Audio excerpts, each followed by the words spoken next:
Bonjour, merci d'être là encore aujourd'hui. Ça me fait vraiment plaisir de te retrouver. Et aujourd'hui, 21 mars, qu'est-ce que c'est?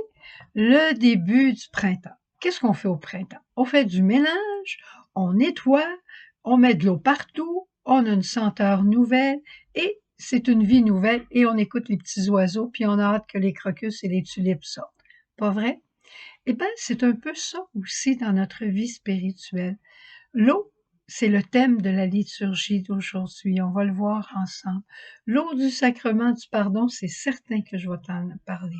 Pour avoir une odeur nouvelle, oui, la bonne odeur du Christ, la bonne odeur de l'amour. Et ensuite, attendre les crocus, attendre la résurrection, parce qu'on y croira plus que jamais et on y entrera avec le souffle de l'Esprit. La première lecture aujourd'hui nous parle de l'eau qui sort du temple. Cette eau-là qui vient assainir tout ce qu'elle rencontre. C'est l'eau de notre baptême qui vient effacer le péché originel, comme on en a parlé il n'y a pas longtemps, et qui nous partage la vie même de Jésus. On plonge dans la vie de Jésus par notre baptême et on en ressort avec les deux grands pôles d'amour dans la vie de Jésus. Dieu, c'est mon Père, l'Église, c'est ma famille, mes frères et mes sœurs sont ceux que j'aime au nom de Jésus et que j'aime Jésus en les aimant. Et cette eau du baptême, je la reçois une fois et je commence à vivre comme un disciple du Christ, comme le Christ qui habite en moi et qui prend toujours de plus en plus de place. Mais ça m'arrive de tomber, ça m'arrive, comme ma maison. Rendu au printemps, on voit de la poussière, on voit des fruits de l'hiver, on voit du sable à terre, on voit toutes sortes de choses, puis on dit, il faut faire un grand ménage, un grand nettoyage. Eh bien, nous aussi, ça nous arrive, et c'est l'eau du sacrement du pardon, c'est l'eau qui jaillit du cœur ouvert de Jésus, cette eau d'amour qui jaillit de son cœur pour te dire, tu t'es trompé, eh bien, reprends-toi. Moi, je te pardonne tout et je te redonne la pureté de ton baptême, je te redonne l'esprit de ton baptême, un élan nouveau pour mettre Dieu au centre de ta vie et que tes frères et tes sœurs ne soient pas pour toi des instruments qui te servent, mais bien des personnes avec qui tu marches vers la sainteté. Parfois, on ne dit pas à Dieu qu'on ne l'aime pas, mais on dit, moi, je vais décider de ma propre vie, il n'y a pas personne qui va me dire quoi faire. Eh bien, le Seigneur veut être le maître de ta vie. Et dans l'Évangile, on va voir comment Jésus se fait maître quand, à certains moments, il se fait serviteur et à d'autres moments, il se fait le maître. Comme aujourd'hui, il passe près de la piscine et il voit cet homme qui est là, paralysé depuis 38 ans, et qui dit, je peux pas rentrer dans la piscine parce que quand l'eau bouillonne, il n'y a personne pour m'aider à descendre dans la piscine. Jésus lui dit, veux-tu guérir? Alors il lui dit, lève-toi, prends ton grabat et marche. Aussi simple que ça. Lève-toi, prends ton grabat et marche. Et l'homme n'a pas discuté en disant, ben, je suis paralysé, tu sais que ça n'a pas de bon sens, veux-tu m'aider s'il te plaît ou quoi que ce soit. Non, l'homme s'est levé, il a marché. Alors on s'imagine que tout le monde était pour éclater de joie, tout le monde était pour être heureux. Eh bien, encore une fois, c'est pas ce qui est arrivé. Non, c'est pas ce qui est arrivé.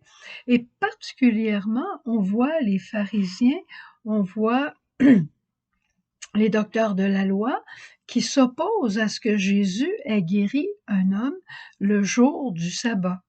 Imagine-toi, cet homme est paralysé depuis 38 ans, il est debout et il marche et il trouve encore quelque chose à redire. C'est ça. Nous autres aussi, on est capable de faire ça. Hein? Pourquoi? Parce que ils se croient les maîtres de la loi. Eux, ils savent qu'est-ce qui est permis puis qu'est-ce qui est pas permis. Et Jésus vient en disant, moi, je suis le maître du sabbat. Moi, je suis la loi nouvelle. Et la loi nouvelle que j'apporte, et c'est pas une série de coutumes et d'observances, mais la loi nouvelle, c'est la loi de l'amour. C'est cette loi-là que je viens insuffler dans vos cœurs.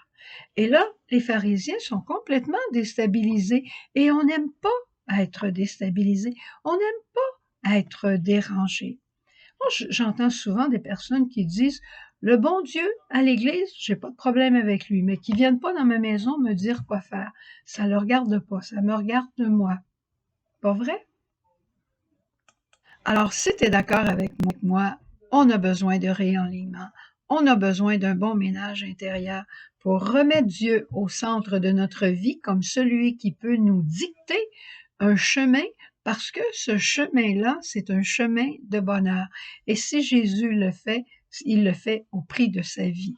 Et Jésus vient dans ce sacrement du pardon nous refaire nos relations avec nos frères, refaire nos relations avec les gens avec qui on vit à tous les jours en nous changeant nous-mêmes, en nous donnant sa douceur et son amour, sa patience et sa tendresse, sa compassion, sa compréhension. C'est tout ça qu'on reçoit au sacrement du pardon et plus encore une vie nouvelle, on reçoit de nouveau la vie de notre baptême. Alors, invitons Jésus dans notre cœur, prends ton rendez-vous pour le sacrement du pardon et ainsi tu auras fait un beau ménage du printemps et quand les crocus vont arriver, tu pourras aller les chercher puis les mettre sur ta table, puis toute ta table et toute ta maison va être tellement belle en voulant dire, quand va arriver la fête de Pâques, ton cœur va être ouvert pour tout accueillir les fruits de la résurrection. Bon ménage, au revoir, à demain. Et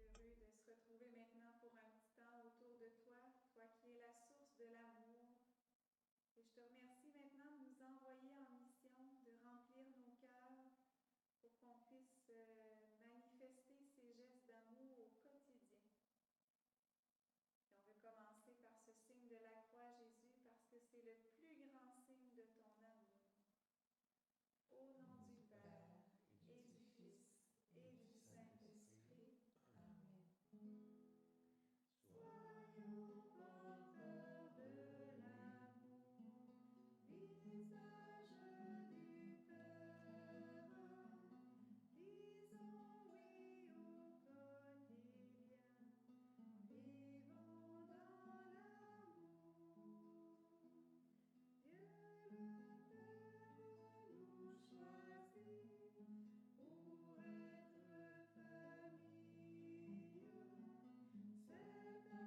nos gestes d'amour.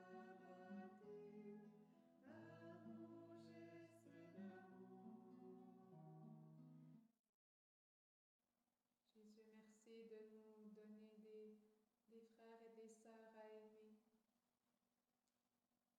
Et merci de nous donner ton Esprit Saint aussi, pour qu'on puisse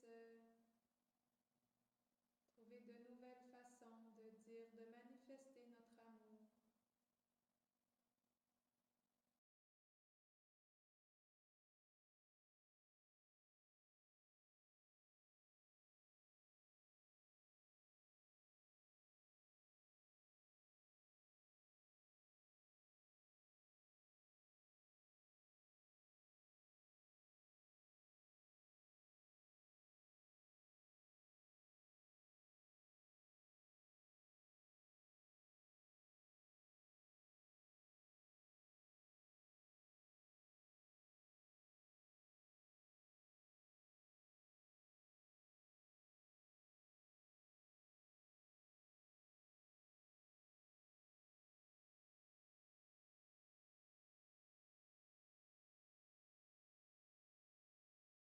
Jésus, merci de nous avoir permis de puiser à la source de ton amour. Et merci qu'à travers ta bénédiction, tu penseras par les mains de ton prêtre de nous envoyer maintenant aimer. Seigneur, on aime ça, avoir ta bénédiction chaque fois qu'on vient s'adorer, prier devant toi. Alors, Seigneur t'envoie en mission. Autrefois, les 72, c'était nos ancêtres qui sont partis. Jésus avait dit, guérissez les malades, chassez les esprits mauvais, et allez. Ils sont partis, puis ils sont venus tout heureux d'avoir vu les merveilles que le Seigneur avait faites comme pour les apôtres. Alors, il t'envoie en mission.